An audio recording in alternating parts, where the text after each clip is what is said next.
My name is Ben Adams, and I've been in the banking industry for the past 20 years. And before that, I graduated with a business finance degree. I've spent my entire professional career in the world of banking. And one of my daily responsibilities that I perform every day is credit analysis for the prospective home buyers that I work with. The reason I wanted to make this video is because these are the top 5 mistakes that I consistently see people make with credit that constantly hold them back. And be sure to stick around for all 5 because they are all critically important. In the comments below, please share what you think. What mistakes with credit have you made in the past that have cost you from achieving your goals, and what other lessons do you think are important to share? Please share in the comments below. Reason number 1, waiting to apply. This is a big one, and here's what I see happen all the time. Someone calls me needing a loan or a line of credit after a life event has happened. Now, what I mean by a life event is they could have experienced a job loss or a reduction in hours from their employment. There could have been a medical problem or an overall loss of income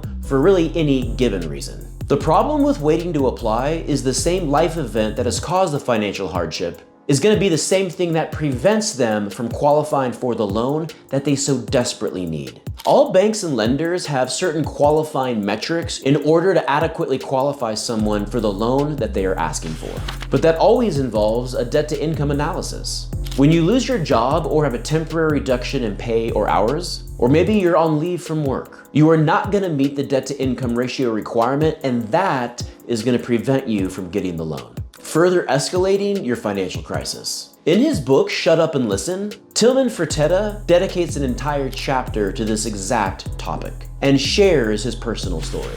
In the chapter titled Working Capital is Everything, Tilman says this: for an entrepreneur, working capital can be the difference between success and extinction. He talks about the importance of having access to capital in lines of credit when you don't need it, so when you do need it, it is already there and established. In other words, he encourages business owners to set up lines of credit when times are good, and they are well qualified because the inevitable downturn in financial hardship is coming. And when it does come, the business owner will be adequately prepared. Although his book is focused on business ownership, the same lesson can and should be applied to all of us, especially those of us that have a spouse and children. A great asset to leverage is a home or real estate. Putting a line of credit on a home usually costs very little. And the best part is that if you don't take a draw on it, you don't pay interest. But this will give you incredible peace of mind knowing that you have a cushion to fall back on if things get tough. I want to point out that it's very important that this approach be followed with discipline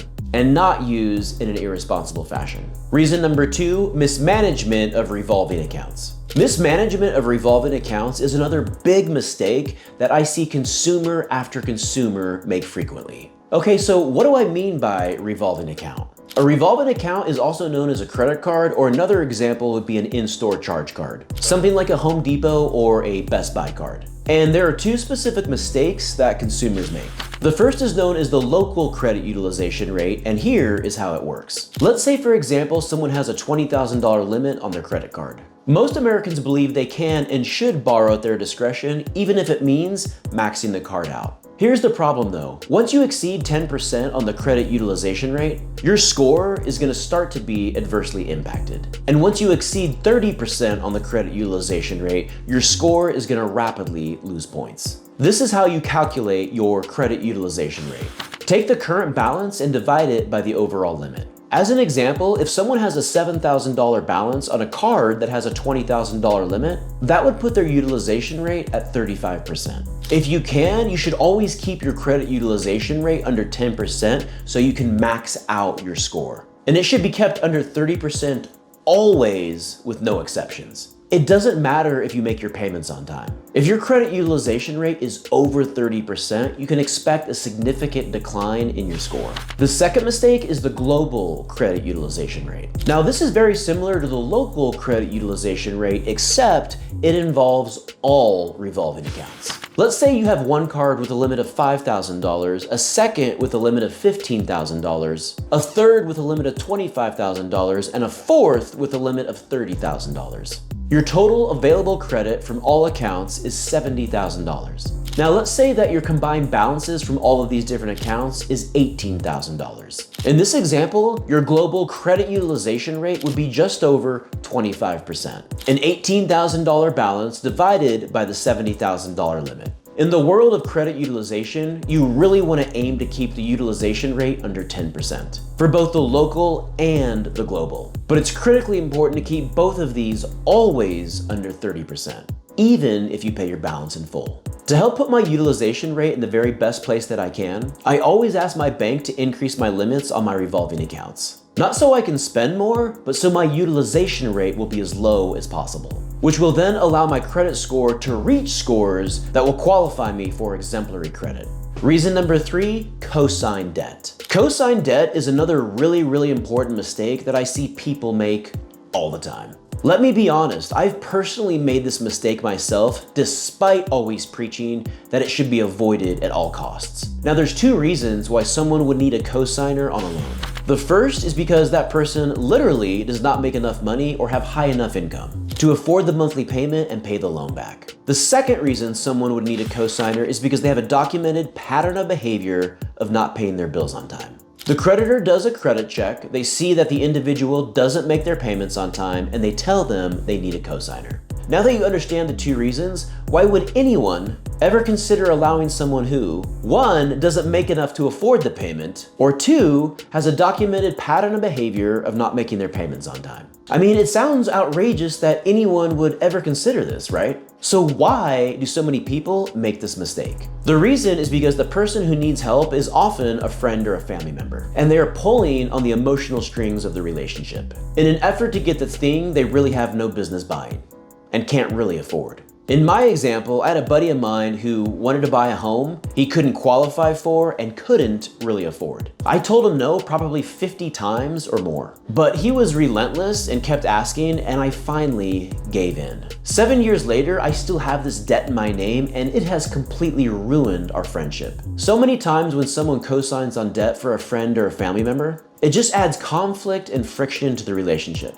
And one of the reasons for that is because the person needing the cosigner will soon fall behind on payments. When that happens, the cosigner, the person who tried to help out, their credit is then destroyed along with the primary applicant. Also remember, if you cosign for a loan for someone else, this account and payment will show up on your credit report. And if you are trying to buy a home, for example, more often than not, this will need to be included in your qualifying analysis and could prevent you from reaching your financial goals. So please be mindful of this and don't make the mistake of co-signing on debt for a friend or a loved one. And don't make the mistake that I did.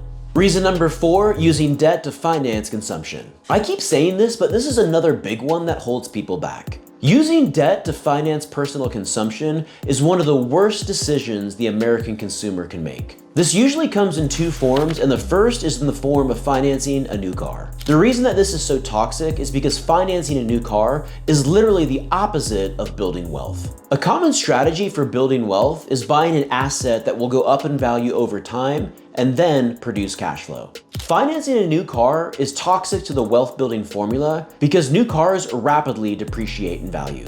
And instead of producing cash flow like a rental property would, for example, the consumer is making a monthly payment on the new car. Did you know the average new car payment in 2024 is over $750 a month for 7 years? The opportunity cost is what eventually ends up holding folks back. When $750 a month is being paid month after month after month, I mean, imagine all of the other things that you could do with that. What if you saved the $750 a month, or invested it, or used it as a down payment for an investment property? When you have assets that go down in value, take money out of your pocket, and don't allow you to prioritize your financial goals, this is why the vast majority of Americans stay poor. The second form is excessive credit card debt. The reason that people have credit card debt is because it means their lifestyle is greater than their income. That's it. They're running their monthly household budget at a deficit, or they're financing vacations, luxury items, or big purchases on a credit card. Listen, inflation is real and the cost of everything has gone up so much over the past 5 years. But when you don't pay off your credit card, you're taking items with already inflated costs and adding another 27% to it. This is a recipe for financial ruin. Allowing your credit card to roll over every month is so counterproductive to reaching your financial goals. Reason number 5, not being educated on credit inquiries. American consumers are so reluctant about having their credit pulled. Now, it is important to safeguard your personal information, especially in the digital age that we live in, where cyber hacks seem to happen weekly, if not more than that. But the reason that most Americans don't want their credit pulled is because they are under the false assumption that it is going to have disastrous consequences and negatively impact their score. Can credit inquiries adversely impact someone's score? Yes, but only if they have multiple inquiries for multiple different types of credit.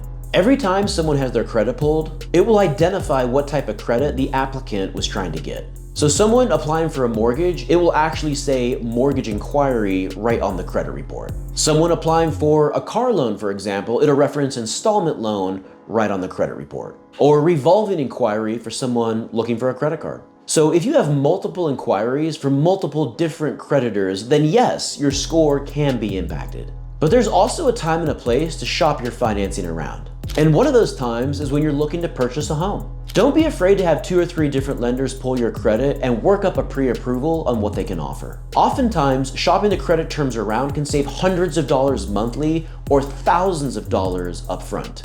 So don't be shy about being a well-informed, responsible consumer so you can get the very best deal that you can. Well, thank you for tuning in. Until next time, this is Benjamin Adams with American Money 101. God bless.